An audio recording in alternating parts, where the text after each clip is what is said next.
This is the beautifully aesthetic Nikon ZF, which is inspired by Nikon's past film cameras such as the Nikon F2 and the Nikon F3 HP. The key difference between this guy and the Fujifilm cameras that of course we all love is, it's on the other side, it's a Nikon, is that it's a full frame camera. I know a lot of people say that full frame and APS-C doesn't really make a difference, but to be honest, having used cameras all the time, I beg to differ. I think that a full frame sensor does actually matter and affect the quality of your images. So let's go ahead and talk about the most obvious thing with the Nikon ZF, and that is the body design and aesthetic. It is a beautiful retro nostalgic camera, again from the Nikon F2 style body. The knobs on the top, which are really nice and tactile, are actually made of brass. And if you go and watch Cam Mackey's content on Instagram, he actually sands these down to reveal the brass underneath, and it looks quite beautiful. Other things to note about this camera is that it does come with a fully articulating flip screen,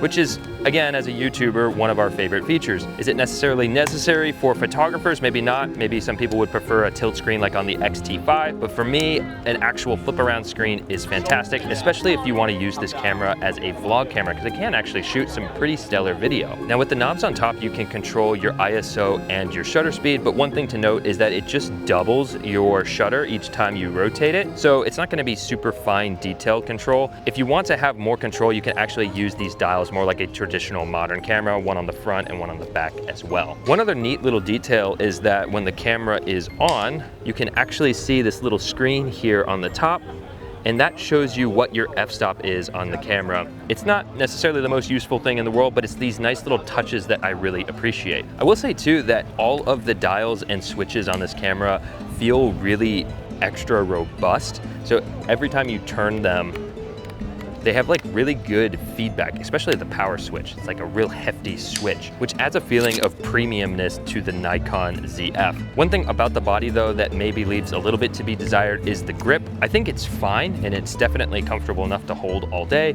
but I think more of a grip would be nice on a camera like this, especially since it's kind of heavy. They made it a bit heavier. It's a magnesium alloy body, again with the brass knobs, which kind of feels reminiscent to those old film camera hefts, but maybe invest in a deeper grip if you end up picking up the Nikon ZF for yourself. Now on the top of this camera, we do have a dedicated switch from switching into video mode, photo mode, and then also a black and white mode, which is honestly pretty cool. Sometimes I forget that this is not the power switch and I flip it over and I end up in black and white mode accidentally, so that's definitely something to consider, but for the most part, I do really enjoy having that on a dedicated switch. So on this camera, we have a 24 megapixel BSI sensor that I found to produce some pretty beautiful photos. Now, we all love Fuji colors. I love Fuji color. Definitely were a part of the Fuji juicers back on Zach Mayfield's channel.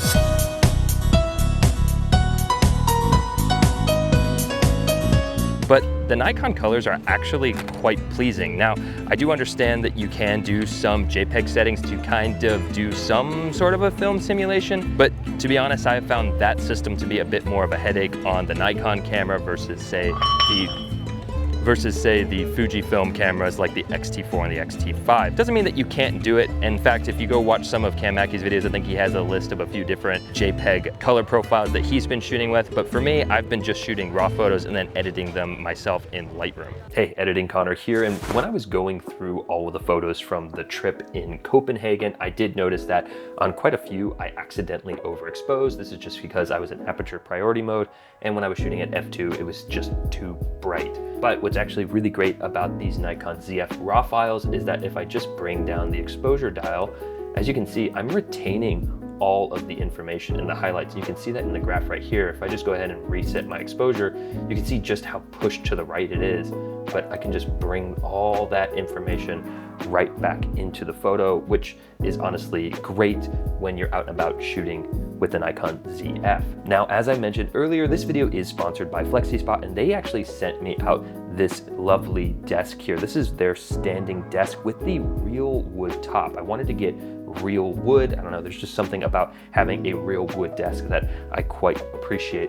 But one of the things that I love about it is that, of course, I am standing right now. It is a standing desk, but it actually has these really nice touch controls. So if I just press this sit button, which I had pre-programmed, it's going to lower down to a preset height for sitting. And then if I want to go back into standing, I just click on the little standing icon and it's gonna come back up to the preset height. So that makes it super convenient when you're sitting down editing photos all day or editing video all day.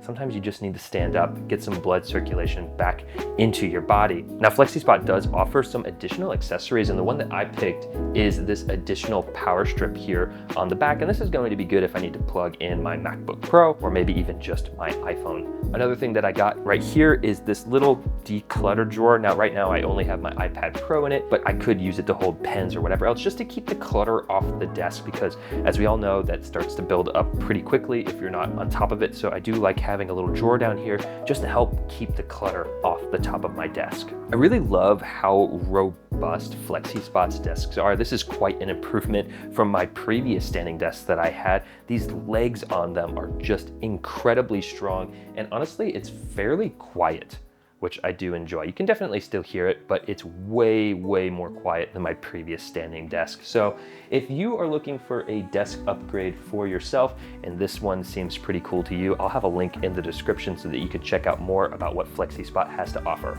This style of camera is something that I feel like all the companies should be doing. I love that Fujifilm has led the way and led the charge, and now Nikon is picking up, because they have a great backlog of film cameras that they can really draw beautiful aesthetic inspiration from and give us more of an analog shooting experience that we've all been craving lately. I think that Canon really needs to jump on this with like their Canon AE1. They really need to develop a digital analog camera similar to that. I think people would really eat that up, because there's something about this style of camera that just inspires you to go out and shoot. Since I've been in Europe, in both Berlin and Denmark, I've found it just to be a joy to get out and shoot with this camera. I'm not necessarily shooting award-winning photos. That's not really what this thing is for, but it's for documentation. It's for traveling around and just shooting beautiful photos in the environment you're in. And I feel like there's so little restrictions when I'm using a camera like this. Does that mean that it needs to be a full frame camera versus an APS-C camera, which is what Fujifilm has been arguing for a while? Personally, I still think that there's something special about a full frame sensor like this. It just gives your photos a bit more life to them. I don't really know exactly what it's doing, but when you look at an APS-C photo versus a full frame versus a medium format, it's not necessarily a difference you can see, but it's a difference you can feel. I really find this camera to be an absolute joy to shoot with, but it definitely isn't a perfect camera. There are a few things about it that aren't my favorite. First of all, this lens on the front, while being a great lens when it comes to sharpness and other things like that, it's got a fake aperture ring on it. I don't know why they would do that. I would really have loved for aperture controls to be on here, because then you get the nice feedback of using, your shutter, your ISO, and then your aperture all on camera without having to use, say, a dial or go into the menus. Speaking of the menus, I do find the menus to be a bit confusing to navigate. It kind of feels a bit like Sony's old menu system, which honestly I did not like using at all. That being said, you can set up your own custom menu, so maybe that is the solution to that issue. Another thing is that the viewfinder and the screen resolution is honestly relatively low, I would say. It's not bad, but I would really like to see that improved in future versions of this camera. Another thing to note is that it does have a dual card slot, which is located right here next to the battery. It is a full-size SD card and then a micro SD card slot. Definitely a bit of an odd choice for a camera of this size, which feels like a proper sized full frame camera. I would have liked to maybe at least have seen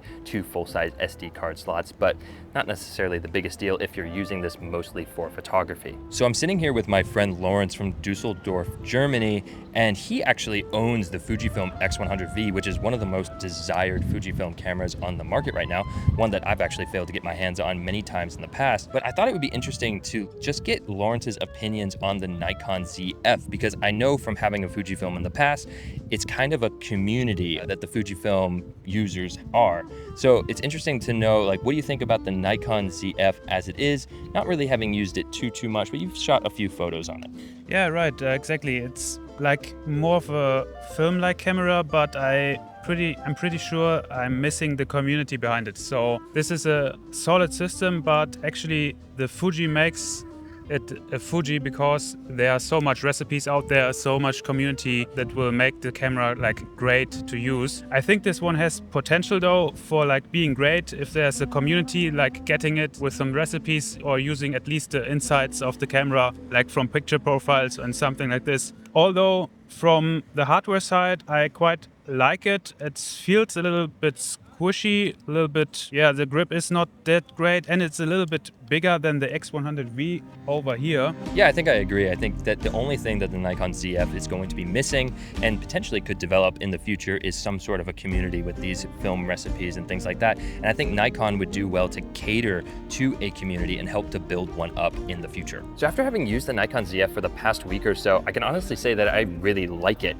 Is it better than Fujifilm? In some ways, I would say honestly, yes. I think that full frame actually does make a difference. I think that the haptics on these knobs is honestly great. I love how tactile they are. I think that the flip screen on the back of this is really, really robust. I think other things on it could be improved with time and in other versions, but that's yet to be determined. I think what Lawrence said about the success of this camera living and dying based off of a community is honestly pretty true. I think Nikon really needs to cater to the community to make something truly beautiful. I hope that Fujifilm looks at the Nikon ZF and the success that's come out of this camera as a challenge to potentially explore the full frame market. I don't know if it's something they'll ever do. One of the heads at Fujifilm said that they would never create a full frame camera, and honestly, I think I understand why. It's probably just logistics of building full frame lenses, which they don't have any at all. And also full frame cameras is just a really saturated market. But I think where they could sneak into this niche is just by making it in this nostalgic retro design cameras, which I think we all are enjoying because honestly, cameras are all too perfect. So we're having to do something else to make them stand out. I'm not talking about video at all when it comes to the Nikon ZF in this video. However, if you want to see that in future content, definitely let me know down in the comments below. I'd be happy to talk about the video capabilities of the Nikon ZF because honestly, it's relatively robust. I hope that you all enjoyed this video on the Nikon ZF. Let me know what you all think about it down below. Do you think Fujifilm will ever make a full frame camera? Personally, I don't think so, but I hope they do. I hope that you all enjoyed, and I will see you all in the next one. Take it easy, guys.